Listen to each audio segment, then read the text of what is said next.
YouTube, welcome back to the channel. The new war is here. It dropped today. Everybody's excited, man. That's a really big update. It took about 2 days for me. I'm just kidding. It was a really big update. Along with new war, as you can see on the screen, Harrow Prime is here. This was an early Christmas present from my girlfriend. Man, isn't she sweet? She knew that I've been waiting for Harrow Prime ever since I got this character in the game. And I was going back and forth like, man, should I buy it? That's a lot of money, yada, yada, yada. She's hearing me just go back and forth in my head, and then she says, check your phone. And there it was. So man, I got the sweetest girlfriend in the world. One thing I've noticed playing Harrow Prime, but when you activate his 4 ability where it makes you go invincible for a little bit and you absorb some damage, crit chance goes up, you can hear faint whispers. As long as there's not too much going on, you can still hear it when there's random gunfire, but you can faintly, distinctly hear rap, tap, tap. If you enjoyed this content or if this video helped you, please like and subscribe down below. We're a growing channel. It's all because of y'all, man. I appreciate all the love back to you. Have a great holiday. Enjoy the rest of the video. So what we're going to be talking about today is Fortuna Standing. And, you know, some of these free roam places are pretty hard to wrap your head around when you first jump into them. And I think what most of us default to doing is just doing some bounties and just getting some random rewards. And in this case, with Fortuna and Orb Vallis being such a hot spot for Aya right now with Prime Resurgence, I feel like it's a good time to go over this place, because if you're doing the level 5 bounties, hell, even if you're doing level 3 and 4,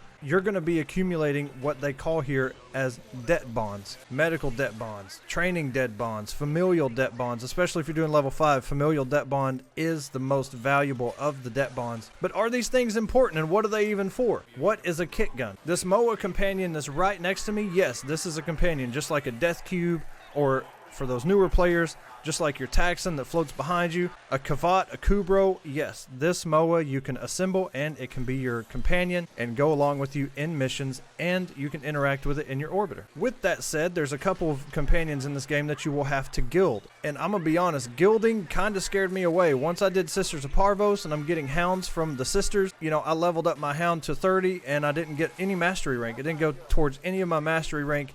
And I'm like, well, I leveled it up to 30. No, you got to guild it first. Well, what the hell is guilding? Just screw it. I'm just going to leave it alone. And that's what I did. I did about 4 or 5 more Sisters of Parvos lich hunts, so to speak.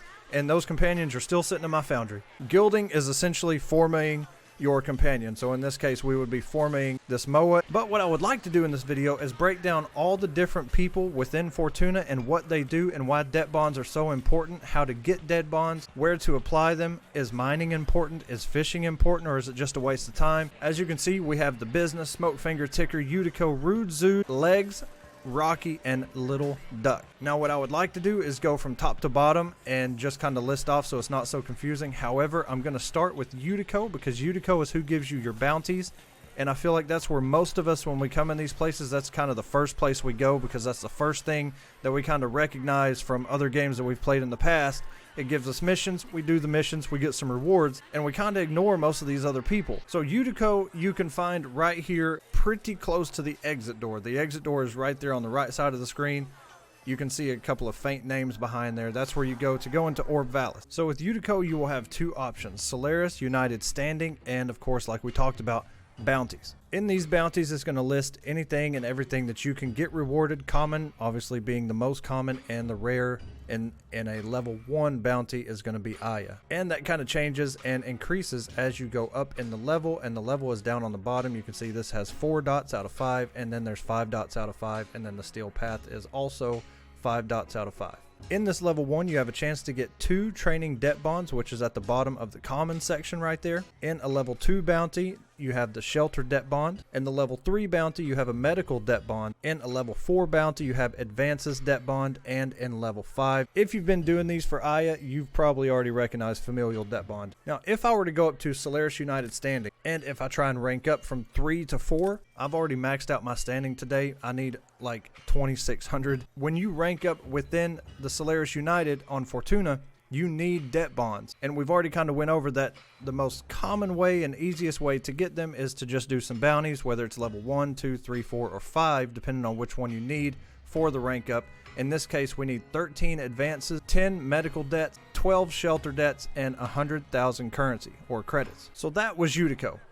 Next, I want to move over to Ticker. To go in this order that I've chosen to go in, I feel like it's the easiest way to kind of ease into how this all kind of comes together. So with Ticker, you can actually purchase with other resources or currency, you can purchase debt bonds. So with this option, if you see down on the bottom of the dialog box, it'll give you 10 training debt bonds and 5 shelter debt bonds. These refresh every 4 hours, I believe, if I'm not mistaken. It is quite a long time, especially if you need a little bit more than what he's offering at the time. Medical debt bonds seem to be the hardest to get in my experience. So we're going to click on this case number 287113. So this purchase is going to take away from me 15,600 credits, 14 out of my 15 Axedrol alloy, and 8 of my 448 mitocardia spores. So I have those resources, and it's okay. I can purchase this should I need training debt bonds or shelter debt bonds, or even both. I get 10 of training, 5 of shelter debt bonds.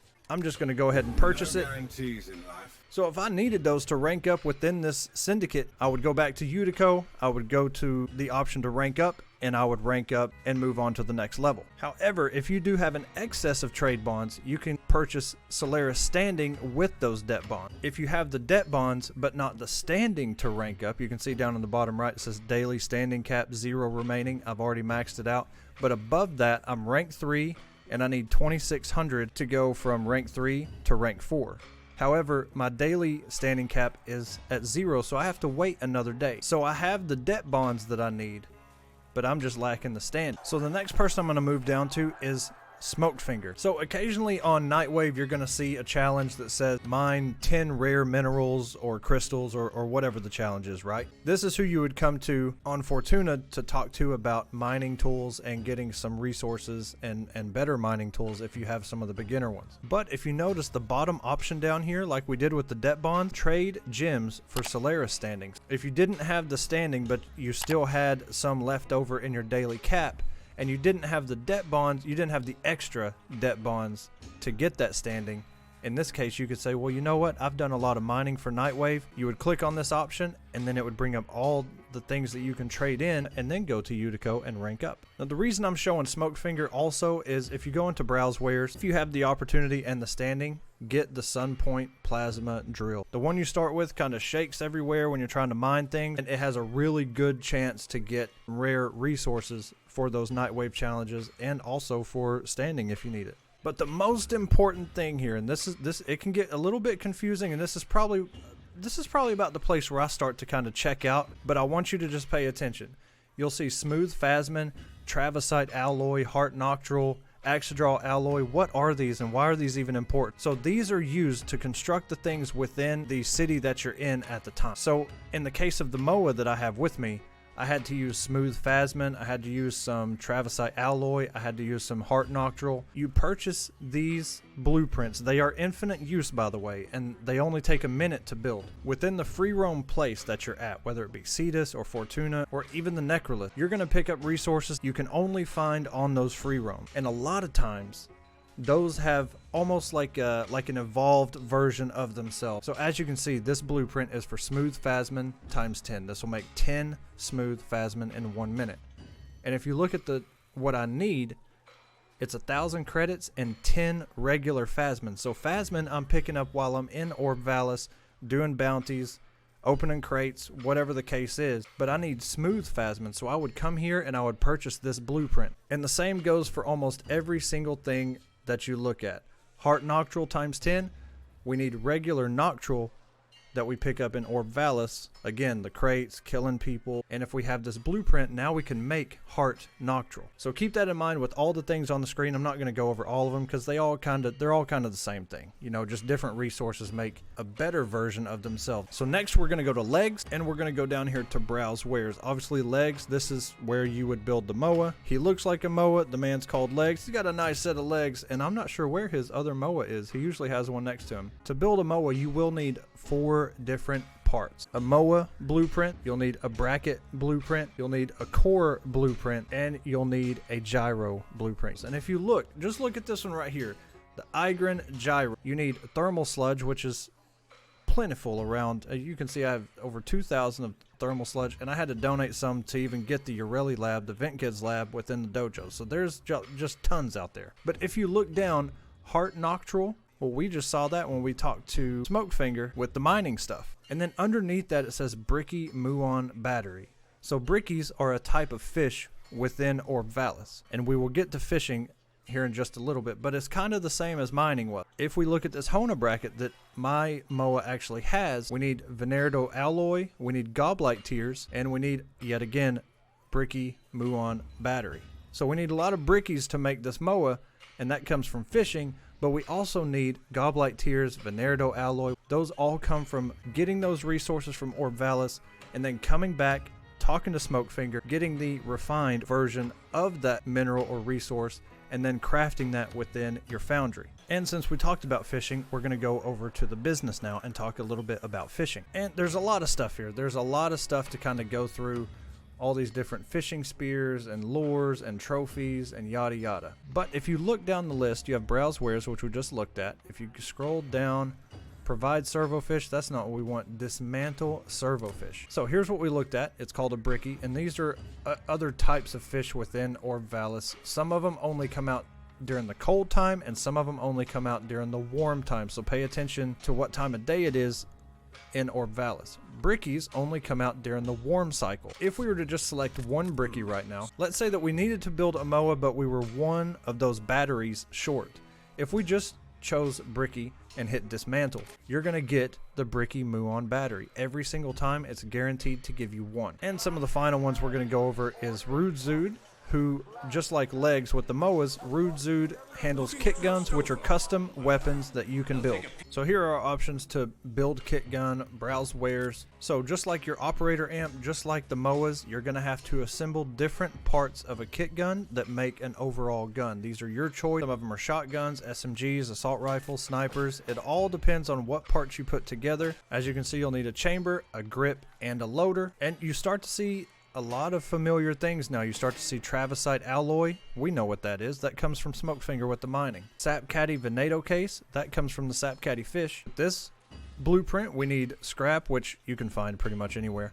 Axedrol Alloy. Well, we know where that is too. That's with Smokefinger with the mining blueprints. We need thermal sludge. We talked about that. That's kind of everywhere as long as you're breaking canisters. And Echo Winder Anoscopic Sensors. That sounds pretty sophisticated and hard to find or whatever. That just comes from the Echo Winder fish. You're fine. So Rocky deals with K-drives. I'm not too fond of the K-drives. There are a couple races and time trials and stuff that's kind of cool, but I'm not really going to go over Rocky because that's not really what this video is about. So if we're looking at Eudico, this is who gives us our bounties, if you remember. If you see that yellow sign that's right next to her, there is a secret room back there, and there's only one person to speak to back there. You will need to have completed the War Within and the Vox Solaris quest in order to access this part of Fortuna. So if you haven't made it that far, this could be a spoiler point, so if you want to stop the video, that's fine. Otherwise, if you just kind of want to get a head start on what's to come, by all means, keep watching. So if we run to the side of this sign right, this is a secret room to a secret door. Enter back room. Surprise, motherfucker. Better have a hell of a reason for being here. You knew who I was, who I represent. You wouldn't have walked in here looking like that. She simply will not talk to us. If we come out into our operator form, much like Cetus with the quills, it looks like we're in business. Hello, little duck. And if we want to rank up within Vox Solaris, we're going to need, believe it's pronounced toroid. These come from the spider looking, mini profit taker looking spiders within Orb Vallis. So if you're wanted level, so to speak, which is right next to your map, when you're in the game, you'll have 4 red symbols if your wanted level is up to 4. Otherwise, it's just going to be 4 white dots by default, and then the more your wanted level, so to speak, goes up, the more those turn red. The more those turn red, the more chance you have of finding some of those spiders, and they do have a very small chance of dropping toroids. And that's what you'll need. That's the only thing you'll need to rank up within Vox Solaris. And I saved this just for this video because I was going to do it earlier today because I didn't realize that I just kind of neglected this. The whole time I've been doing Aya, I even have an Aya video promoting Orb Vallis and Fortuna. I've literally been sitting on a lot of this stuff because I couldn't be bothered. I want to rank up. I want to go to rank 1. So what I'm going to do is go back and then trade toroids for standing. Since I have 40 of this one, I'm just going to trade the max, which is 5. And would you look at that? I'm 0 out of 5,000. I'm neutral. All I need is that 5,000. Redeem that. Let's go. So now I'm going to go back to this Vox Solaris Standing. Gonna go to rank up, and yes, I'm gonna rank up. Thank you. and I will turn into an operative for Vox Solaris. Congratulations to me. Yeah, we get it. So now, just like any other syndicate, once you rank up, they're going to offer you something that's within that next rank that you just achieved. And you know what? It's a good thing I'm looking at this, because what you're redeeming is the blueprint, not necessarily, you can't just get it from her and then you put it on. So we need Venerdo alloy. Okay, cool. We need some toroids. All right, we have some of those.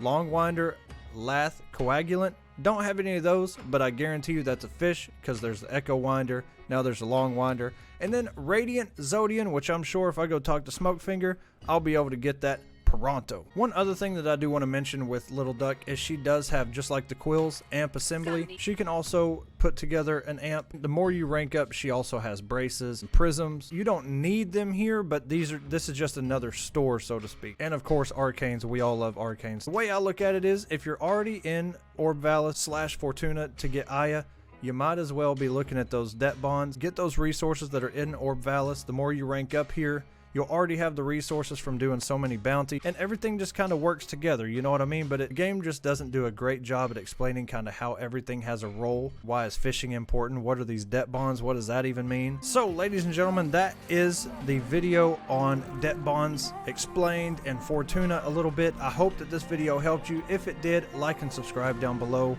We're a growing channel. I appreciate all the support. I'm glad this video helped. Y'all have a good rest of your day. Enjoy Harrow Prime. Enjoy the new war. No spoilers in the comments, by the way. I'll catch y'all in the next one. Peace.